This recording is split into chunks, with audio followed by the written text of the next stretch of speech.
Hello friend, good morning. आप सब कैसे हो स्टूडेंट्स? आज हम लोग संस्कृत का द्वादशा पाठ अर्थात 12वां पाठ अनभ्यासे कुतो विद्या के जो बाकी अनुवाद जो है अर्थात पार्ट 2 में इसको समझेंगे। अनभ्यासे कुतो विद्या, बिना अभ्यास की विद्या कहाँ। इसका जो अनुवाद बाकी रह गया था उसको हम लोग पार्ट 2 में समझेंगे। तो देखिए, बोपदेव दुखित भूत्वा गृहं प्रति अगच्छत्। बोपदेव नाम था किसका? जो वो बच्चा कम बुद्धि का था उसका नाम था। तो बोपदेव दुखित भूत्वा गृहं प्रति अगच्छत्। सः मार्गे एकं जलपूरितं कूपं पश्यति स्म। सः जलम स्म। तो देखिए, जब गुरुदेव ने कहा कि तुम्हारे भाग्य में विद्या नहीं है, तुम घर के लिए प्रस्थान करो, तो फिर क्या हुआ? बोपदेव घर के लिए मन में ऐसा सोचा कि सही बात है, हमारे भाग्य में विद्या नहीं है। ठीक है, इस तरह से वो दुखित होकर के घर के लिए वो प्रस्थान किया। तो क्या किया? बोपदेव दुखित भूत्वा मतलब होकर, बोपदेव दुखित होकर गृहं प्रति अगच्छत्, घर की ओर चला या घर की ओर प्रस्थान किया। सह मार्गे एकम जलपूरितम कूपम पश्यति स्म।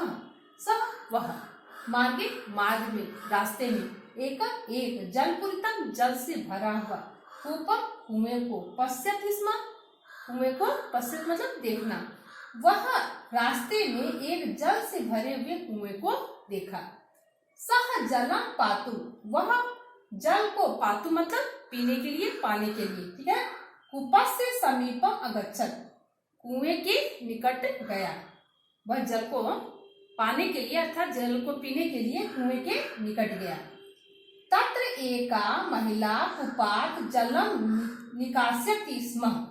तत्र वहां, एक महिला कूपात् कुएं से, वहां एक महिला कुएं से जल को निकास्यति स्म निकाल रही थी।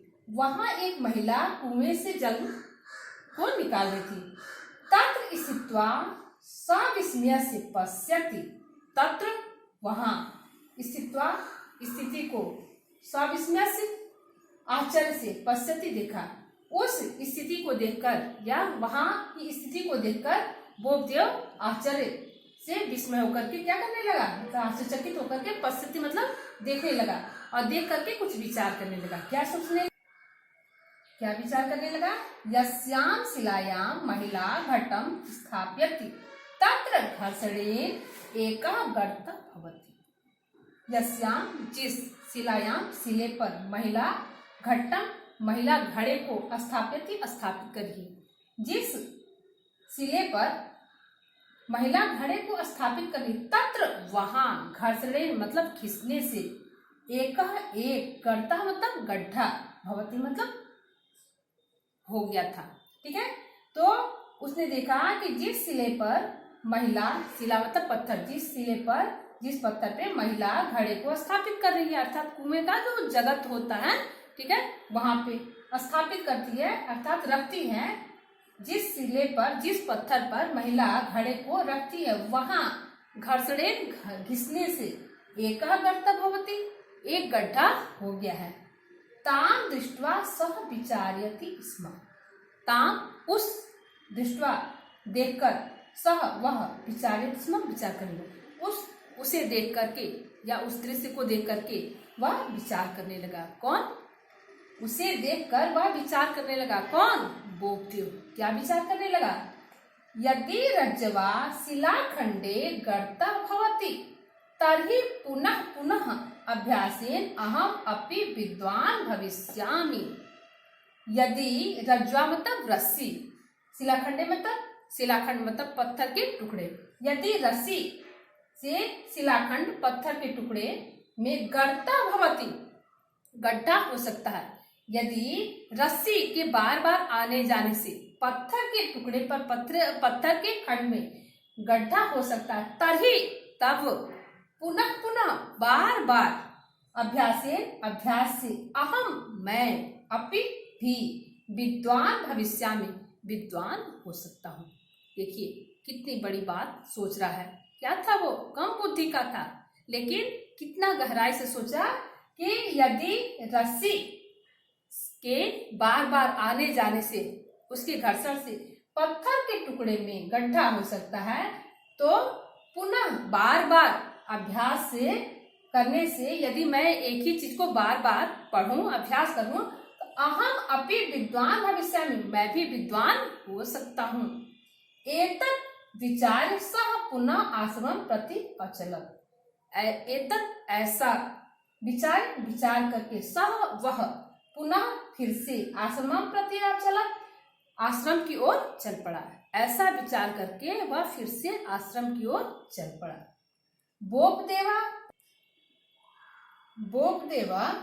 बोपदेवं पुनः आश्रमे विलोक्य आचार्य तस्य आगमनस्य कारणम अपृच्छत्।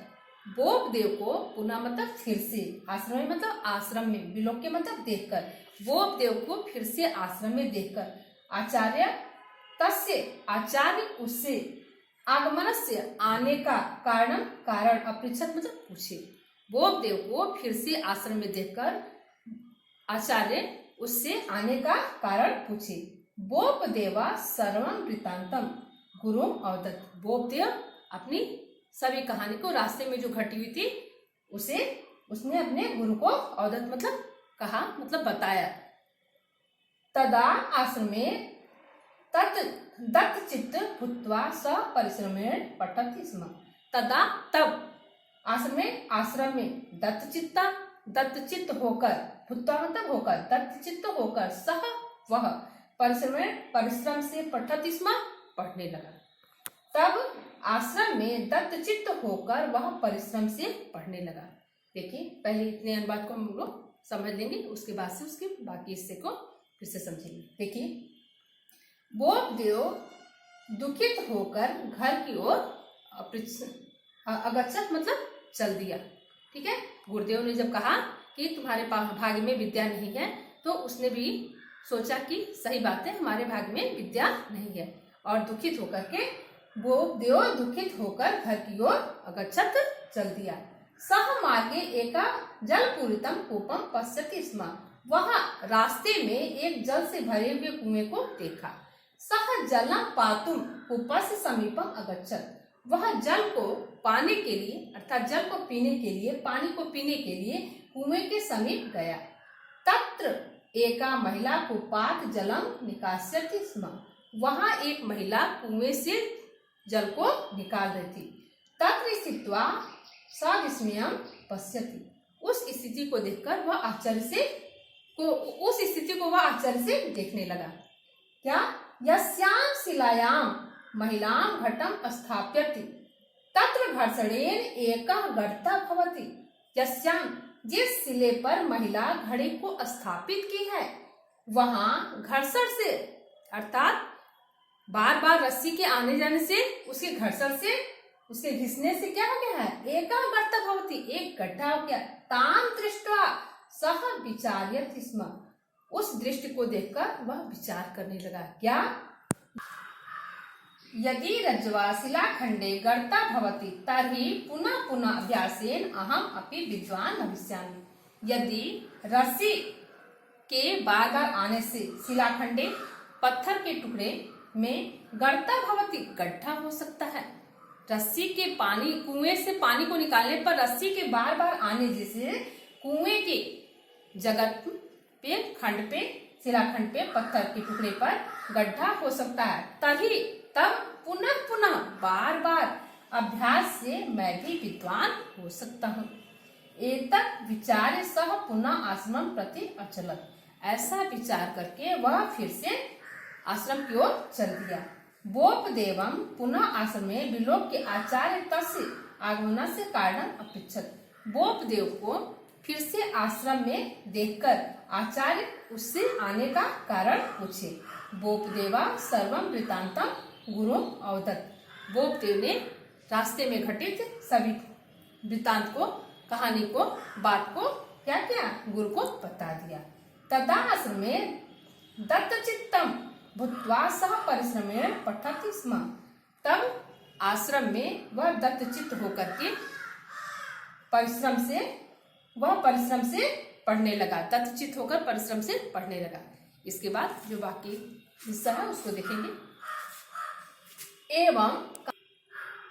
एवं कालांतरेण सह पाठिना समादरम गुरुणाम स्नेहम च संप्राप्य संतोषम अविदंत। एवं इस प्रकार कालांतर में सहपाठिना मतलब साथ पढ़ने वाले छात्र जो थे सहपाठी थे, समादरम उनके आदर का क्या हुआ पात्र बना।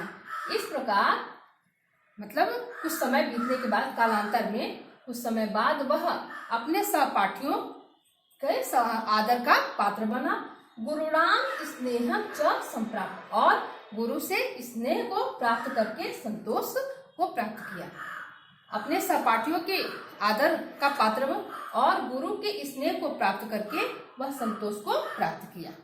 जैसा वो दुखित हुआ था फिर उसका मन संतुष्ट हुआ कि मतलब मैं भी कुछ हासिल कर सकता हूँ। ऐसा महान पंडित लघु सिद्धांत कौमुदी नामक संस्कृत व्याकरणस्य ग्रंथम रचयति स्म। ऐसा यह महान पंडित लघु सिद्धांत कौमुदी, ये क्या है एक ग्रंथ का नाम है, व्याकरण के पुस्तक है आपका संस्कृत का। तो यह महान पंडित लघु सिद्धांत कौमुदी नामक संस्कृत व्याकरण के ग्रंथ की रचना किया। ठीक है, कौन? वही पोपदेव जो कम बुद्धि का था, उसने संस्कृत की लघु सिद्धांत कौमुदी नामक ग्रंथ की रचना किया व्याकरण के। और किम जानन्ति भवन्तः ऐसा विद्वान कहाँ आसीत्, क्या आप जानते हैं कि वह विद्वान कौन था? वो मूर्ख बालक जो था कम बुद्धि का वह विद्वान बन गया। वह विद्वान कौन था? ऐसा विद्वान वरदराज इति नामना प्रसिद्ध अभवत्। ऐसा यह विद्वान वरदराज के नाम से प्रसिद्ध हुआ। तो देखिए स्टूडेंट्स, एक कम बुद्धि का बालक जो था वो संस्कृत के व्याकरण बहुत प्रसिद्ध ग्रंथ आपकी है लघु सिद्धांत कौमुदी, उस ग्रंथ की रचना किया और वरदराज के नाम से प्रसिद्ध हुआ। तो अगर हम आप भी इसी तरह से मन में संकल्प कर लें कि हम इस काम को कर सकते हैं, तो कोई काम ऐसा नहीं है जो हमारे आपके लिए मतलब ऐसा है कि असंभव है। कोई भी काम दुनिया में असंभव नहीं होता है, हर काम संभव होता है। और बिना अभ्यास की विद्या की प्राप्ति नहीं होती, अर्थात अभ्यास से हमको सब कुछ प्राप्त हो सकता है। तो हमारा यह पाठ यही समाप्त होता है। आपके लिए थैंक यू।